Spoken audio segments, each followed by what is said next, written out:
Y ahora tengo la suerte de presentar a una amiga, podríamos decir, ¿no? Una amiga, sí. Una amiga, Lara Goiburu, que es la directora del Observatorio de Redes, que co-conduce junto con el Grupo de Investigación de Coaliciones Multinivel de la carrera de Ciencia Política, el portal Bastión Digital y CIPEC. ¿Cómo estás, Lara?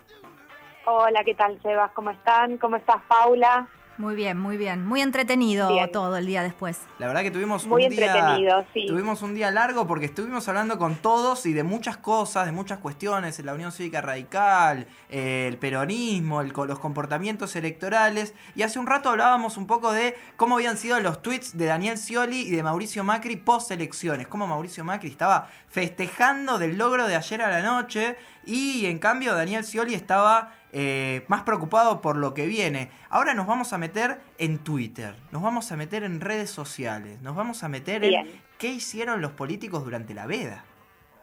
Bueno, mira, te cuento. Bueno, el observatorio es una iniciativa que es una iniciativa colectiva entre, como bien decías, el Grupo de Investigaciones de Ciencia Política, de Coaliciones Políticas, de la Facultad de Ciencias Sociales, el Observatorio Electoral Argentino de CIPEC y Bastión Digital, y bueno, lo codirijo junto con Facundo Cruz y Paula, que está ahí sentada, así que Paula me va a ayudar.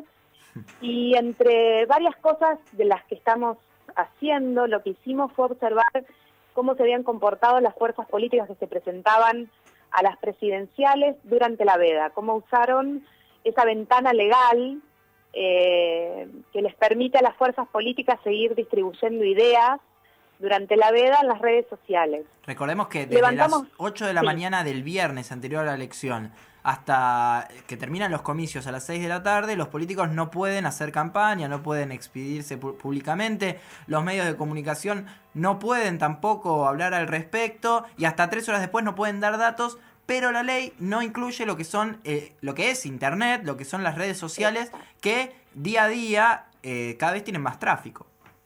Exacto, no lo pueden hacer por los medios tradicionales, pero sí lo pueden hacer donde hoy en día conviven minorías, todavía son minorías, pero son minorías bastante intensas y que marcan tendencia, ¿sí? Y bueno, lo que hicimos fue recolectar todos los hashtags partidarios y ver cómo se iban comportando las fuerzas políticas y encontramos algunas cosas que son sorprendentes. En primer lugar, encontramos que las fuerzas políticas como progresistas o Adolfo Rodríguez Sá usaron pocos hashtags, mientras que el FTB, Cambiemos, Una, etcétera, tuvieron más hashtags en movimiento, y lo que queríamos ver era si esos pocos hashtags eran pocos pero tenían mucha actividad, o eran pocos y no tenían nada. Y nos encontramos en el gráfico que tira el análisis de la red, encontramos que se repite mucho lo que fueron los resultados electorales. Cambiemos aparece en el centro, ¿sí?, de la red. ¿Y esto qué significa que aparezca en el centro? Significa que tuvieron mucha actividad, ¿sí?, los usuarios identificados con Cambiemos y los hashtags identificados con Cambiemos. Quiere decir que estuvieron muy activos, que hubo mucha gente que tuiteó utilizando esos hashtags y que esos tweets tuvieron muchos retweets, tuvieron mucha circulación. Entonces, en el centro de la red nos aparece una comunidad bien densa de hashtags de Cambiemos. ¿Se puede decir entonces que Cambiemos ¿Se puede decir entonces que Cambiemos es el que mejor aprovechó este vacío legal en el cual no está incluido las redes sociales y internet y fue a fondo con eso? Vamos con los hashtags, vamos con los retweets. El gran ganador de la elección en las redes. Ah.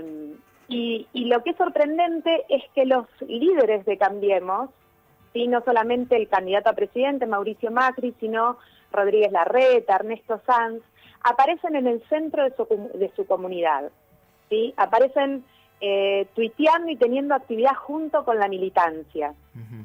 Eso aparece en el centro de la red, alejado, ¿sí?, del centro de la red, en una comunidad un poco más dispersa, menos densa, aparece el FTB, ¿sí?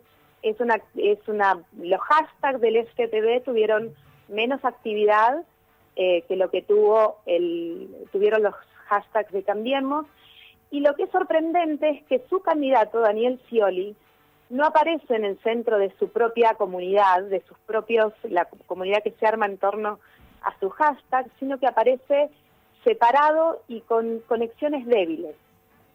Si bien aparece al lado de su comunidad, no utilizó durante el tiempo de la veda la red como para promocionarse y colocarse en el debate público que se daba en Twitter.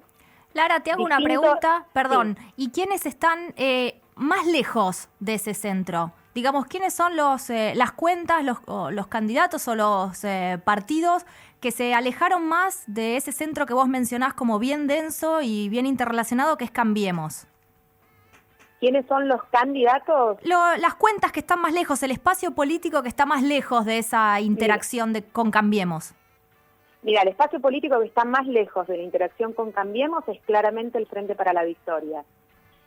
Aparecen los hashtags de las 5 fuerzas opositoras, aparecen de un lado de la red, con conexiones entre sí, salvo la izquierda que se coloca más separada, un poco más separadas y con conexiones más débiles, pero la red, si uno la observa, está de un lado toda la oposición, y del otro lado el Frente para la Victoria, con una red un poco menos densa y con una comunidad, un poco menos densa y con su candidato por fuera de la comunidad.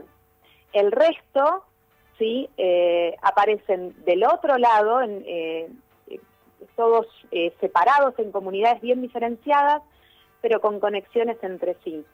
Y llama mucho la atención también progresistas, que sí aparece cerca de Cambiemos, pero es una comunidad mucho menos densa, donde los únicos que están teniendo actividad, haciendo circular los hashtags del frente, son los candidatos. Vicky Donda, Stolbizer y aparece Ernest Wiener también.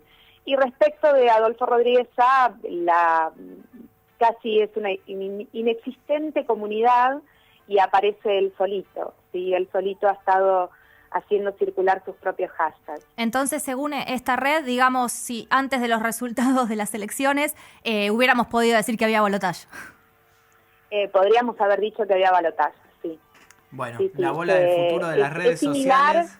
La red es similar o por lo dibuja, ¿sí?, los resultados que después pudimos ver, ¿sí? Esto no quiere decir que lo que suceda en redes sociales es necesariamente lo que va a suceder en las urnas, pero sí podemos decir que los candidatos que van a balotaje han hecho uso, ¿sí?, de la red social como un lugar donde seguir promocionando sus ideas en tiempos de veda, y que lo han sabido utilizar mucho mejor las fuerzas opositoras que quizás el propio Frente para la Victoria.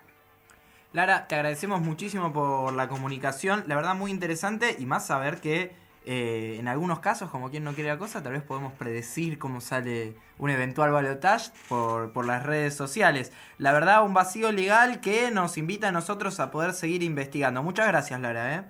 No, por favor, gracias a ustedes. Pasó Lara Golburu en Del Día Después.